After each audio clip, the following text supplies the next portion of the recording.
Yo, peep this shirt though.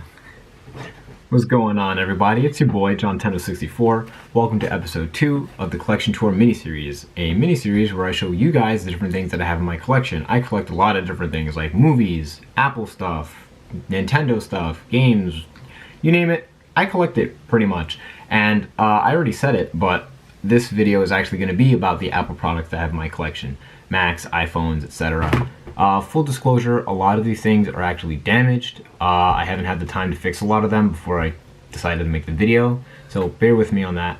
But yeah, I'm going to be showing you guys different stuff that I have in my collection that is made by Apple. I really do love Apple. I like Windows and Linux too, don't get me wrong, but I don't know, I'm part of the Apple ecosystem. But yeah, before you begin, make sure that you're following my Twitter and my Instagram. I keep updates on Twitter, and Instagram is where I post a lot of high quality photos of stuff.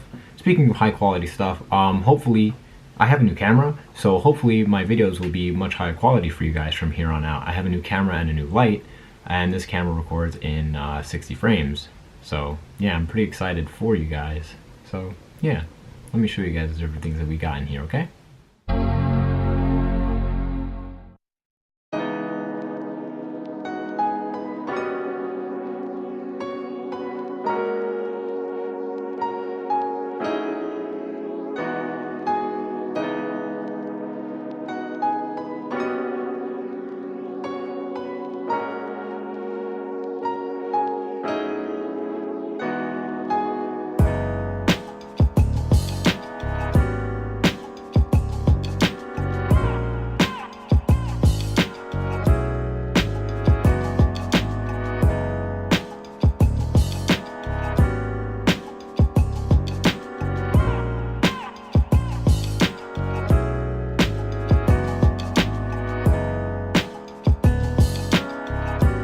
Alright, well, I guess we'll start with my iPods. I've got quite a few of them.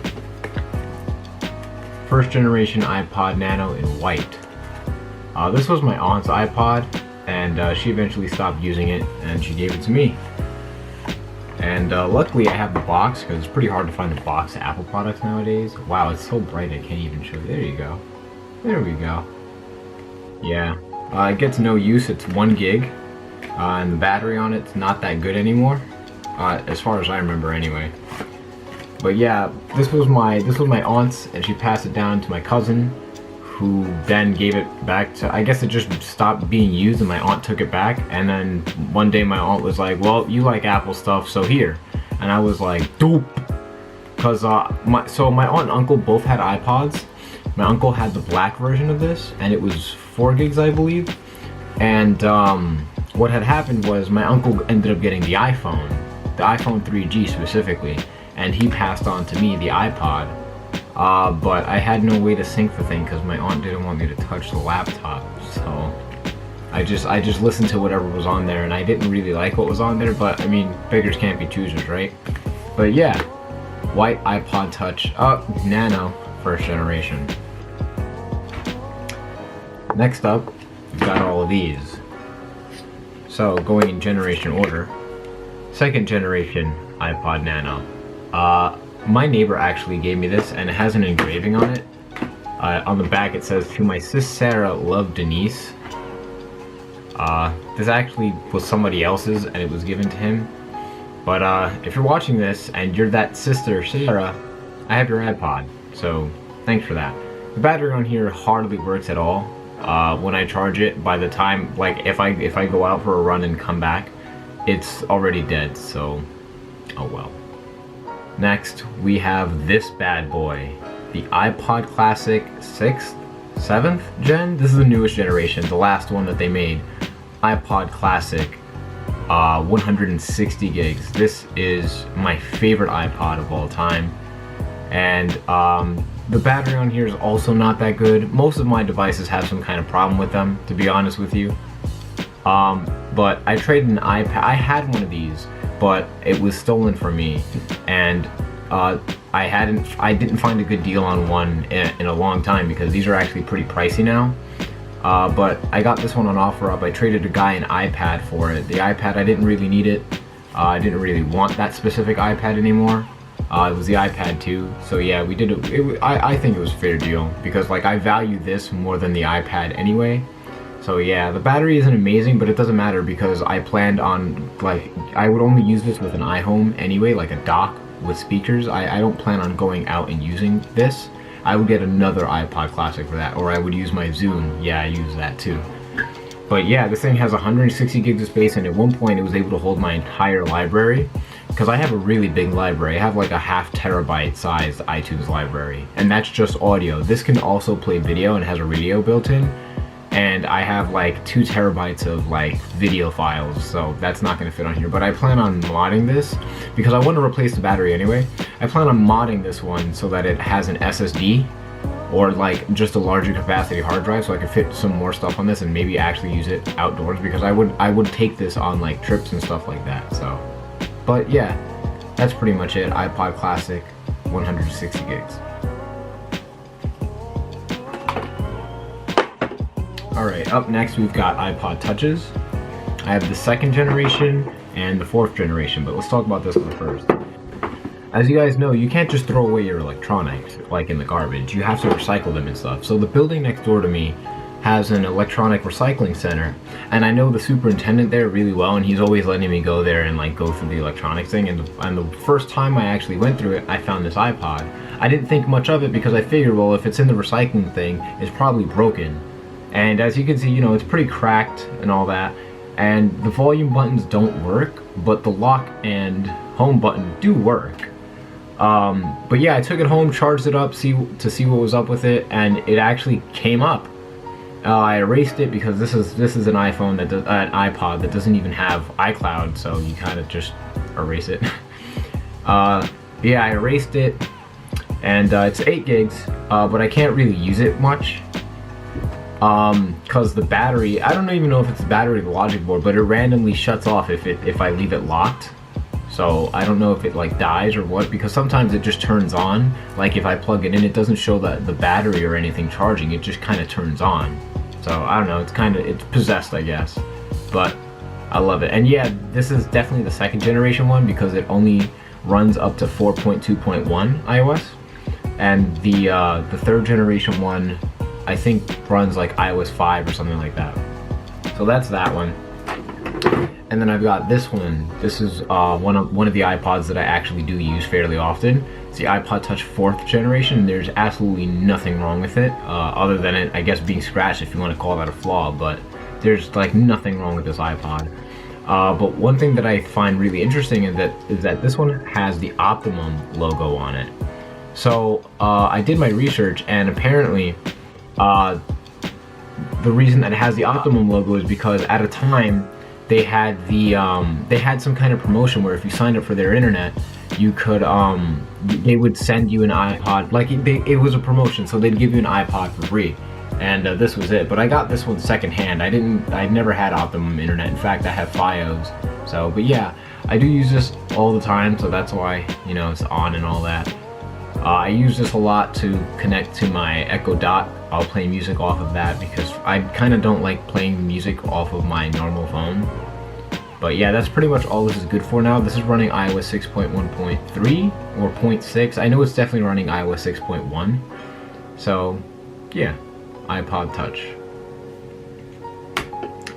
Next, we're gonna move, well, actually, my bad. I have another iPod. This one, the iPod Touch 5th generation, but this one doesn't work. I don't know what's wrong with it. This was given to me as a repair item, and the person who wanted it repaired moved away and dropped contact with me before like they moved away. So I guess they didn't really care about this that much, considering it is broken, but I don't know what's wrong with it.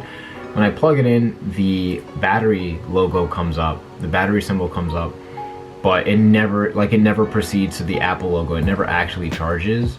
So I don't know if it's the logic board or the battery. That's a lot of the problems that I'd be having with these Apple products. I don't know if it's the logic board or the battery, so I just wait until I find another device to Frankenstein two into one. So yeah, and I actually really like this color. This is that nice black color that was only available when the iPhone 7 came out, and even then the iPhone 7, it was like a slightly darker black anyway. So yeah, that's that. Next, let's move on to some iPhones. Oh wait, I totally forgot an iPod. Again, I'm always forgetting iPods. This is one of my favorite iPods of all time. This is the iPod Nano 6th generation. This is the one with the clip and all that, and the one that we used to wear back in the day as like the pre-Apple Watches. But yeah, I had one of these originally, and I don't know what happened to it. I might have sold it, to be honest. But I just love the form factor. I love this iPod so much, and I decided to. Sorry, that's my MacBook, which you guys will see in a second. I was installing Final Cut Studio on it. But yeah, I got this iPod for $20 off of a guy on OfferUp, and I met him not too far from here. But the volume up button doesn't work, and the screen's a little cracked. The screen being cracked doesn't really bother me, but the volume up button being messed up does bother me, considering I did plan on using this. I didn't know that at the time, and he failed to mention that, so I mean, I could use a pair of headphones that have the remote on it, but I don't have 3.5 millimeters with the remote. I have the Lightning headphones, and those won't work with this, so oh well. Alright, next, on to some iPhones. So first, I have two iPhone 4S's, and as you can see, one of them is really beat up, and then one of them is in really good condition. Can you tell which one that I use? Yeah, that's right, it's this one. This was given to me by, well, these both were given to me by different friends of mine, but I'm going to talk about this one first. This one, just, the screen just doesn't work at all. Like, besides the fact that the glass is shattered, like the digitizer is messed up, the actual LCD display just does not come on. I think it might be water damaged. I haven't checked the sticker for it yet, but I took a big L, and I decided to leave this charging, and this thing wouldn't die for like a week or two. And my friend's alarms was going off on this, and I couldn't shut them off. I mean, I could by pressing the lock button, but like I could not get them to stay off no matter what I did. Siri was not enabled, so yeah, that was a headache. So yeah, one iPhone 4S. And then next we have an iPhone 4S that I actually use pretty often. This is currently my daily driver, as my more modern iPhones don't work right now. You'll see those in a minute. But yeah, this is my iPhone 4S. It is, I think it's 32 gigs. I don't remember. I don't use it for anything other than like to look at notifications on the lock screen, and to listen to music on. So that's all I pretty much use it for. Next up, from the same friend who gave me one of the broken iPhone 4S, the iPhone 5C. Now the iPhone 5C is one of my favorite iPhone designs to date. I didn't care that it was plastic, because, you know, I guess like other people say, it does feel like cheaper. It doesn't feel premium like metal, but honestly I don't care. But this is my third iPhone 5C. This one also doesn't work. It does the same thing as that 5th generation iPod Touch. But my first iPhone 5C was blue, and I sold that one, and then I had another white iPhone 5C, and I sold that one to get a BMX bike, which I then sold for some other Apple product, I don't remember. And now I have this one. So yeah. Moving on to the next generation of devices. Actually, mine's over here. We've got the iPhone 6. I actually have two of them, but we're going to talk about this one first.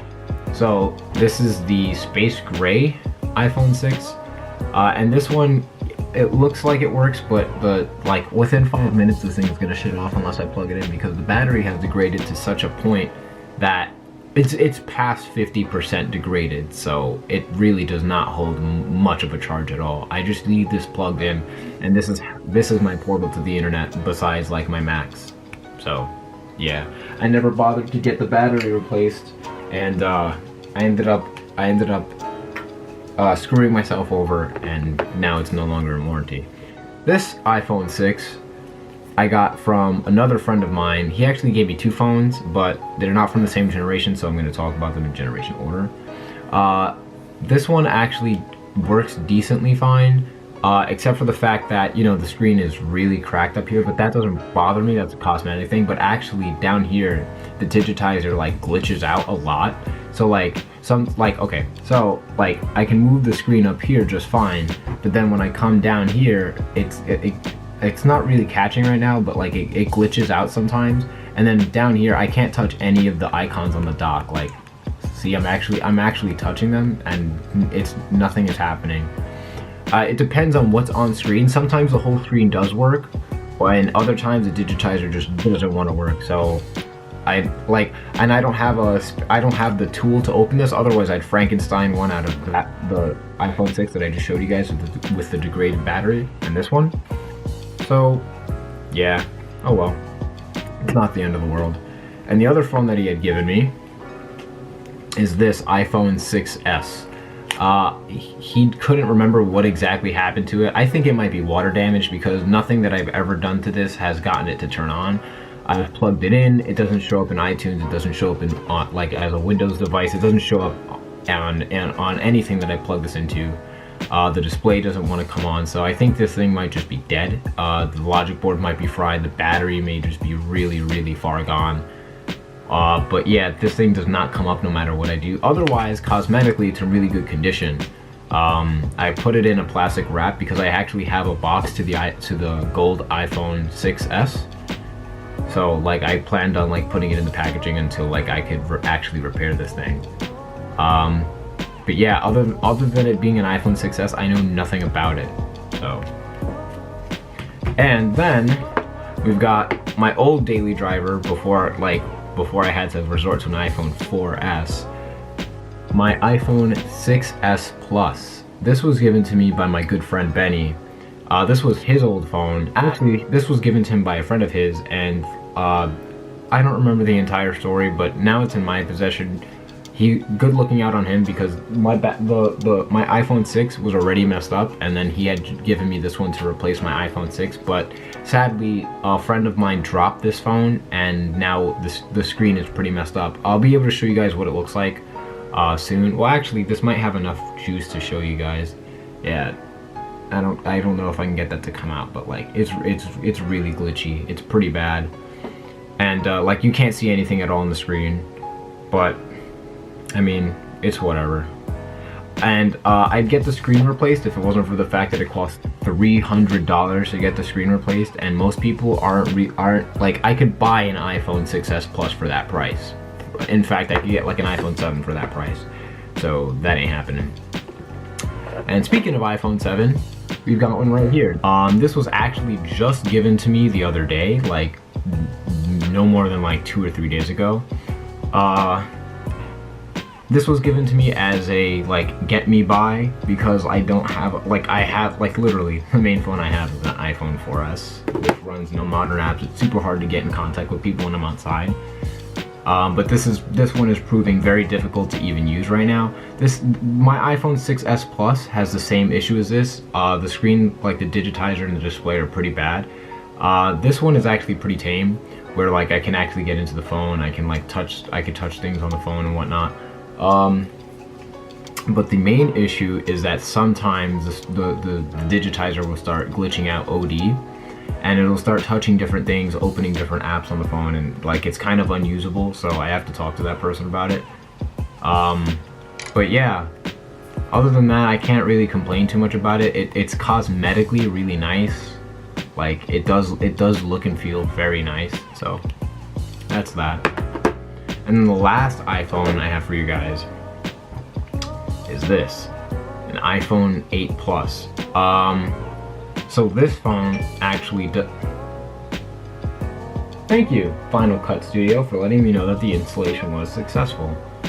So this phone actually doesn't work at all. I don't know what's wrong with it. I got it from somebody on the grounds that it just doesn't work, and they just gave it to me to add it to the collection. So I'm gonna look into it at some point. I haven't really had time to, but yeah, I mean, cosmetically it's really nice. It's got some pretty bad scratches on it. There's a crack. There's like 2 or 3 cracks on it, but it's really not that bad. So yeah, I guess I can't complain too much about it. Most of the stuff really can't complain about it. So yeah, that's it for the mobile devices. Now I'm going to show you guys my Macs and other like random Apple stuff. Now, ignoring my messy desk, I would be showing you guys this in my hands, but it's running right now. But this is my 2014 Mac Mini. You guys should remember this from the my game room setup video, But yeah, this is where I do almost all of my work. This is where I edit my videos mostly. This is where Plex is running. This is where everything that I do is. It's, like I said, about the same size as that Apple TV that you saw, but this is a 2014 Mac Mini. And I failed to mention, but the Apple TV came out in 2007. So yeah. So I know I showed you guys my desk before and this wasn't here, but I brought this back off camera, but I have this iMac. I believe this is a 2009 iMac. In fact, I think this is much newer. I forgot. I knew everything about it at one point, but then I brought it to my neighbor's house so that we could work on it, and I never ended up working on it. Well, I mean, I did for a little while, but I couldn't pinpoint the exact issue. So yeah, I don't remember everything about it. I'll probably leave it in the description, or if anybody even cares, I'll just like tweet it out. But yeah, got this iMac. It doesn't really work. It's only on the desk for the purposes of this video. Otherwise, it's going back into storage, and just like my iMac, just like my Power Mac G5. So yeah.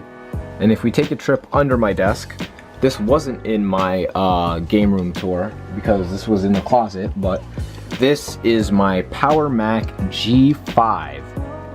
Not to be confused with the Mac Pro from like 2008 or something like that. This is the G5, so this is actually rocking an IBM Power PC processor. And the key thing that should give it away automatically is that it only has one DVD drive. But yeah, this was given to me by my neighbor, the same neighbor who gave me the pink iPod. I've never got this to work, but this is in here because this is a future project. I really want to get this to work because I want all of my Apple devices in tip-top shape. So yeah, Power PC, Power Mac G5, whatever you want to call it, but this is the Mac G5 from way back in the day. Things from like 2005, and this is the highest end model. This is the dual 2.7 gigahertz, or I think 2.5 gigahertz, whichever one was the one that they actually offered. I know that they didn't offer a 3.0 gigahertz, but yeah, it had two Intel Xeon processors running at 2.5 or 7 gigahertz. Two dual core, so it was a pseudo quad core machine. Sadly, I can't get a frame of the whole thing, but yeah, that's that. And now the newest Mac that I have, which is actually the second oldest in my collection, is this 2009 MacBook Pro that was given to me by a friend of mine. This thing works perfectly fine. There's nothing wrong with it other than, like, you know, like these stickers. These two I put on, but like, yeah, I just gotta get these stickers off. But other than that, there's nothing wrong with it other than that crack on the screen, which is literally not noticeable when the screen is on. Like, if you're not looking at that initial crack, the rest of it is not noticeable when the screen is on, so it doesn't bother me really at all. Especially since, like, I'm getting it for dirt cheap just to add it to the collection. So yeah, this is where I would be editing videos on the go, or just doing stuff around the house, but the battery on it is pretty bad. I only get about 3 to 4 hours out of it. So yeah, but for a 2009 Mac, it actually is pretty snappy. It's kind of faster than my 2014 Mac Mini, not gonna lie. So yeah. I've also got this Final Cut Studio, tools for real-time video and audio production. So this is basically editing software. This has since been replaced with Final Cut Pro X. So yeah, but I've got the entire thing, and this is no joke, super heavy. Like, I mean, it's ridiculously heavy. But this actually runs both on PowerPC architecture and Intel hardware. So remember when I mentioned the Power Mac G5? It uses a different processor. It runs on PowerPC architecture. All Macs nowadays run on Intel, so that was the last Mac to run on PowerPC architecture. But yeah, this is pretty much, it's got all the software that I need to use Final Cut Studio, and it also has additional software. These are the actual install discs, and then the rest of these are like quick start guides and actual like books teaching you how to actually use the software, like if you're a novice and all that. So yeah, this is very good to have. This is actually pretty cool, and this is actually still really expensive because this is still useful software even today. Actually no, not today anymore, because you actually can't run this on a modern Mac. I actually installed this on my Mac Mini when I got it, and when I updated to Sierra or High Sierra, I believe, it told me that Final Cut Studio is no longer supported. Like, I have to use Final Cut Pro X, and honestly, I don't like. I got this for free. I got this from my neighbor, so like, if I'm already not gonna pay for this, I'm not gonna pay for Final Cut Pro X. So I'll wait until like when I really need it, because I actually edit in iMovie, but I do plan on using this to edit. So yeah, I thought you guys would find that pretty cool. So, additional devices I have an Apple Airport Extreme base station. This is a router. This is not to be confused with the time capsule. This is just a router. It does not have the hard drive in it. But yeah, I had this at a time because I know Apple routers are super reliable, and I got this just so that everything would be easy to network and I didn't have to do so much setting up. And plus, having a Mac and the airport utility made it super easy to diagnose this if I ever needed to. But this thing has not once, literally not a single time, given me any issues. And I've had some pretty annoying issues with different routers. So yeah, Apple Airport Extreme base station. Second generation, if I didn't mention that. And then, and this is gonna be a real throwback. Some of you guys in the younger audience are not gonna know what this is. Well, you're gonna know what it is, but you're not gonna know that the first one looked like this. But this is the first Apple TV. So those of you who don't know, and this is huge. Like, look at this thing next to my head. This thing is a monster. This is the size of a whole Mac Mini. Cool, just got some mail. This is the size of a whole Mac Mini right here. And this had a hard drive, well, has a hard drive in it. Apple TVs used to have hard drives in them. So the new Apple TVs are 1/4 the size of this, literally like an exact 1/4 size of this. And just look at all those ports you've got. You've got HDMI, you've got LAN, USB, and component. I got this because it has component, and because it has a 160 gig hard drive in it. So I used to use this, basically think of it as like an iPod connected to your TV, which is also a thing that you can do. I never found the iPod to AV kit, so I decided to get this Apple TV. I found this. I met up with some guy in Union Square. He gave it to me for 20 bucks, which is an absolute steal. Even though I got this like pretty recently, like I got this like 3 or so years ago. I got this specifically to store my music collection and access it from my TV, because at the time I didn't have a network drive or anything like that, and I didn't have a server. So this would have been the only way to listen to my music on the television. And sadly, this is, as far as I know, this is the only device that can't sync with iTunes anymore, because this used to actually sync with iTunes, not just stream. Like, you could store your content on here. But I do have a Mac now that has an old enough version of iTunes that will allow this to sync, so I plan on using this at some point again soon. So yeah, original Apple TV. Oh yeah, and the last thing that I have to show you guys is something I actually almost totally forgot about. But this, my Apple Watch Sport, this is the original one, like the completely original, Series 0 actually. This one actually worked perfectly fine, other than the fact that there's like a little crack on it over here somewhere. And I guess that's why what happened to it happened, but the screen ended up coming off of it. And the rest is history. The screen no longer works. The rest of the watch functions properly, but the price it would cost for me to replace the screen on this, which is technically replacing the entire watch because they won't replace just the screen, would be the equivalent of buying a new watch. And plus the fact that this is a series, what is it called, 0? An original Apple Watch, I might as well just buy a brand new like Series 4, or I guess 5 might be coming out this year, the newer series Apple Watch. So yeah, that's the last device that I have to show you guys. Well, there you guys have it. That was a look at the Apple products that I have in my collection. These are sure to expand. I'm gonna get a whole lot more. I want to get every Apple product that I can get my hands on, because like I said, I'm a huge Apple fan. So if you or anybody you know has Apple stuff to sell, let me know. But until next time guys, make sure that you're following my Instagram and my Twitter. Subscribe if you like this video, and I'll see you guys next time. Have a great day, guys.